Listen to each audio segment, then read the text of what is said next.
আসসালামু আলাইকুম। সবাই কেমন আছেন? আশা রাখি আল্লাহর রহমতে ভালো আছেন।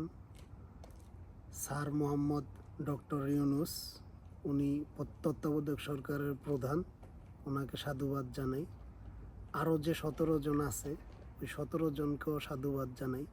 কিন্তু আমার একটা প্রশ্ন, সেটা হলো, সারা বাংলাদেশের ছাত্র আন্দোলন করলো, শুধু ঢাকা ইউনিভার্সিটি থেকেই সাবেক এবং বর্তমান মিলায়া 15 জন সদস্য নিল।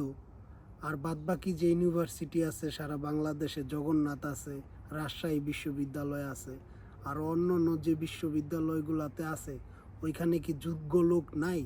শুধু কি মাত্র ঢাকা ইউনিভার্সিটিতেই যোগ্য লোক আছে, ওইখান থেকেই নিয়োগ দিল? এখন এই স্বৈরাচারী শাসক শুরু হয়ে গেল, এটা নিয়োগ কে দিল? তার কাছে আমার এই প্রশ্ন। অবশ্যই জানাবেন কমেন্টস করে।